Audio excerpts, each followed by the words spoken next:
Olá pessoal, tudo bem?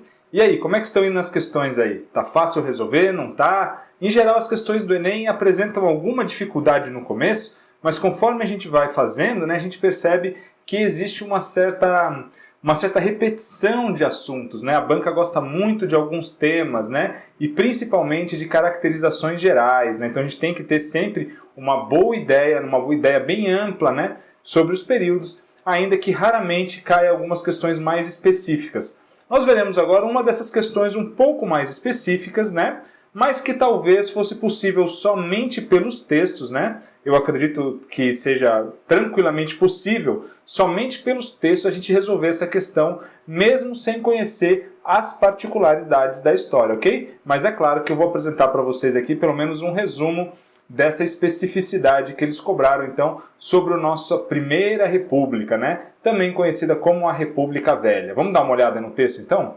Até que ponto, a partir de posturas e interesses diversos, as oligarquias paulista e mineira dominaram a cena política nacional na Primeira República?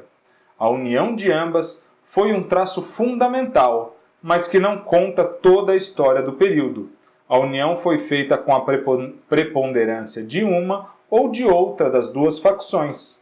Com o tempo, surgiram as discussões e um grande desacerto final. Olha só. Então, uma das coisas aqui que o professor Boris Fausto está nos falando é o seguinte, que apesar da gente ter esse café com leite, essa política de alternância entre mineiros e paulistas, houve alguns desgastes, houve algumas disputas, desacordos entre essas elites, então paulista e mineira. E mais do que isso, um desses desacordos, olha só, levou a um grande desacerto final, Ou seja, será nesse contexto então das disputas entre as oligarquias paulista e mineira que terminará a nossa Primeira República, ok? Já vamos falar um pouquinho disso já.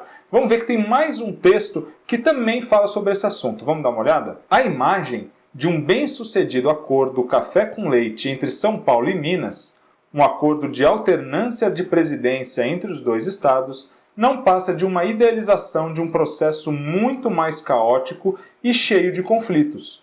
Profundas divergências políticas colocavam-nos em confronto por causa de diferentes graus de envolvimento no comércio exterior. Olha só. Então, esse segundo texto aqui também fala sobre esse desacordo e acrescenta uma informação nova para a gente, Fala que, então, o comércio exterior foi uma das principais origens, então, desses desacordos, ok, pessoal? Bom, o que eu quero falar para vocês, então, é o que foi essa política do café com leite, que faz parte, integra essa ideia da República Velha, que se iniciou principalmente com o presidente Campos Salles, Eu deixei para vocês aí uma foto do presidente Campos Salles, ele que governou o Brasil, então, de 1898 a 1902, e instituiu aquilo que ficou conhecido como a política dos governadores, ok? Onde, então, onde tanto o presidente quanto os governadores de estado, os membros do parlamento, todos eles se apoiavam no poder das oligarquias regionais, ok? Ou das oligarquias estaduais, ou seja, eram os grandes proprietários de terra, principalmente os barões do café, tanto do estado de São Paulo quanto do estado de Minas Gerais, então que serão os grandes protagonistas dessa nossa primeira fase republicana, ok? Claro que havia grandes proprietários, havia elites importantes e fortes em outros estados também, e é justamente com a força dessas elites que nós teremos, então, algumas divergências, inclusive nesse acordo café com leite. Até hoje a gente usa, quem gosta de jogar bola, tenho certeza que muitos de vocês aí gostam, quem gosta de jogar bola, então, até hoje a gente usa aquela expressão, isso aí é café com leite. Quer dizer, pode jogar, mas assim, na verdade não vale muito o que ele faz, Porque é café com leite, não é sério, Então uma coisa que é um café com leite é uma coisa que não é levada a sério. Era isso então, por isso que ficou chamada a nossa política nesse período, porque já se sabia quem ia ganhar, Então seria, ou se tivermos um presidente indicado por São Paulo, o próximo presidente então vai ser indicado por Minas Gerais, né? Então só cuidado com isso, nem sempre o presidente tinha que ser paulista ou mineiro, ok? Mas indicado pelas oligarquias paulista e pelas oligarquias mineiras, ok?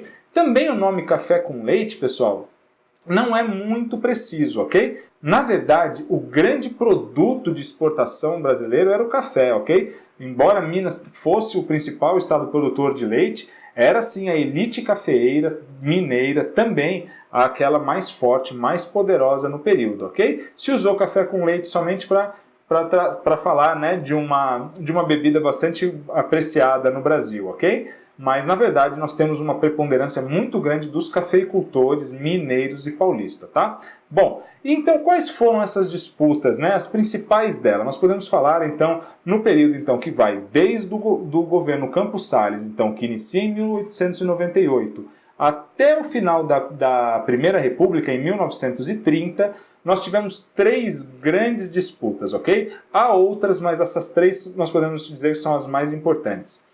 A primeira delas, então, foi em 1910, colocou no poder o Hermes da Fonseca. Olha só, o Hermes da Fonseca, ele era sobrinho, então, do primeiro presidente brasileiro, o Marechal Deodoro da Fonseca, e o Hermes da Fonseca é um militar, ok? Um militar que não estava ligado diretamente às elites mineira e paulista. Então, o Hermes da Fonseca vem principalmente por conta da força do Rio Grande do Sul. O Rio Grande do Sul concentrava o maior contingente do exército brasileiro, ok? E foi se tornando um estado muito poderoso também e acabou contestando essa disputa entre Minas e São Paulo. Claro que para a eleição do Hermes da Fonseca nós tivemos sim apoio de dissidências mineiras e de dissidências paulistas, além da participação de outros estados, ok? Mas então nós temos aqui uma quebra. Então esse presidente não seguiu aquela sequência imaginada, foi um presidente mais ligado às oligarquias do Rio Grande do Sul e principalmente foi um presidente ligado aos militares, né? Uma tentativa de volta dos militares após o final, após o fim do governo do Floriano Peixoto, mas principalmente após a tentativa de homicídio que os apoiadores do Floriano cometeram, então, contra o nosso primeiro presidente civil, o Prudente de Moraes. Essa tentativa de homicídio não dará certo, ok? E decretará, de certo modo, o fim da preponderância dos militares na Primeira República. Bom, em 1910, então, Hermes da Fonseca retorna, tentando justamente aplicar uma política de salvação dos estados, intervenção estatal. Ou seja, ao contrário, indo na contramão da tendência do período, que era justamente de descentralizar o poder e de dar maior autonomia a essas oligarquias locais, esses grandes produtores de café, essas famílias poderosas dos estados, ok? O Hermes da Fonseca, então, vai vencer o Rui Barbosa, que tenta vencer a campanha justamente com uma chamada campanha civilista, dizendo que não se deveria, então, não se deveria votar no Hermes da Fonseca para evitar, então, um retorno dos militares ao poder no Brasil, ok? Em 1919, nós temos mais uma disputa, mais uma quebra nessa hegemonia café com leite, com a eleição do Epitácio Pessoa, que era da Paraíba, e como o texto do professor Boris Fausto nos diz, em 1930, nós teremos então o grande desacordo final, quando o Washington Luiz, que era um presidente indicado por São Paulo, indica Júlio Prestes, que seria um outro candidato paulista, ok? Embora o Washington Luiz não fosse paulista, fosse carioca de nascimento, ele estava sim ligado aos cafeicultores paulistas. E ele indica então Júlio Prestes, esse sim um paulista, também ligado a essa elite paulista, e aí então a dissidência mineira, do Partido Republicano Mineiro, lembrando que nesse período os 2 grandes partidos do Brasil eram o Partido Republicano Paulista, o PRP, e o Partido Republicano Mineiro, o PRM, ok? Então, grande parte do PRM vai então apoiar a campanha do Getúlio Vargas, também oriundo do Rio Grande do Sul, assim como a própria Paraíba, que indica o seu vice-presidente, que será o João Pessoa, ok? Mas, após o final das eleições, quem vence realmente será o Júlio Prestes, o indicado por São Paulo, mas a morte do João Pessoa, por um crime provavelmente não relacionado com a política, acaba desencadeando então a Revolução de 1930, dizendo então que a eleição havia sido fraudada, principalmente pelos cafeicultores paulistas, e aí então nós temos o fim da Primeira República, ok, pessoal? Bom, então nós vimos aqui pelo menos 3 momentos em que houve desacordo, né, entre essa política de café com leite, naquele sentido que os 2 textos nos falavam, ok? Bom, para resolver a pergunta, na verdade, nós não precisaríamos ter todas essas informações. Vou mostrar para vocês, olha lá. Então, olha só, para a caracterização do processo político durante a Primeira República, utiliza-se com frequência a expressão política do café com leite. No entanto, os textos apresentam a seguinte ressalva à sua utilização. Então, olha só, os textos apresentam uma ressalva à utilização da política do café com leite, ou seja, do acordo entre São Paulo e Minas Gerais, né? A gente tem a ideia de que esse acordo durou praticamente toda a Primeira República e ocorreu de modo tranquilo. E não foi bem verdade. Nós vimos que houve sim alguns desacordos ao longo do caminho, né? Então, qual foi a ressalva que os 2 textos nos trouxeram, né?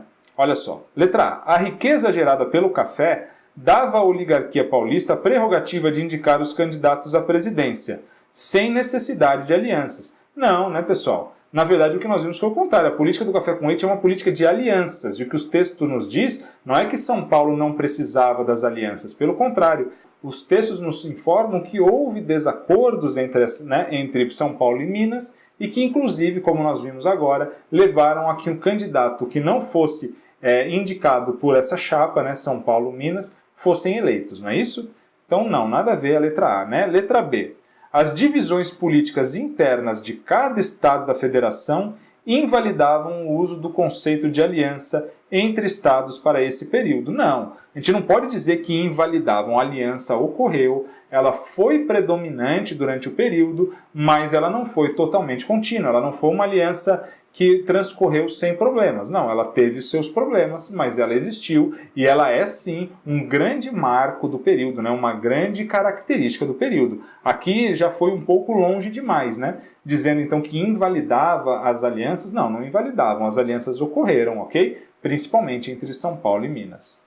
Letra C. As disputas políticas do período contradiziam a suposta estabilidade da aliança entre mineiros e paulistas. Aqui sim, pessoal, olha só, foi justamente o que nós vimos. O que ocorreu não foi o fim da aliança, né? A não ser em 1930, né? Que foi, inclusive, o fim desse primeiro período republicano nosso. Mas sim, o que houve foi problemas, né? Ou seja, e que invalida a estabilidade. Ou seja, a aliança ocorreu, mas não foi tão estável assim. Claro que essa é a nossa resposta, a letra C, ok? Vamos dar uma olhada nas últimas 2, então? A centralização do poder no Executivo Federal impedia a formação de uma aliança duradoura entre as oligarquias. Aqui não, pessoal, olha só. Isso aqui é tema caríssimo da banca do Enem, pessoal. Nunca nós podemos, então, pensar a Primeira República como um período de centralização federal, ok? Claro que, como eu disse para vocês, o governo do Hermes da Fonseca foi um governo um pouco mais centralizador, mas a característica do período é de descentralização e poder das oligarquias regionais ou estaduais, ok, pessoal? Então, centralização não está correta, ok? Não está correto. Letra E. A diversificação da produção e a preocupação com o mercado interno unificavam os interesses das oligarquias. Errado, pessoal. Totalmente errado, né? Então nós vimos o próprio texto, né? O segundo texto nos disse que um dos problemas era o mercado externo. Por quê? Essas elites eram produtoras de café e de café para exportação. Então nós estamos dizendo aqui, ó, diversificação da produção não é a tônica do período. Claro que havia diversos outros produtos além do café, tá? Mas as elites em geral estavam mais ligadas à grande produção agrícola, especialmente do café, ok? Preocupação com o mercado interno, claro que havia, mas também não é a tônica do período, ok, pessoal? O período é o latifúndio monocultor agroexportador, ok? Principalmente de café. Tá bom, pessoal? Então ficamos realmente aí, ó, letra C é a nossa resposta. Vejo vocês na próxima correção. Um forte abraço.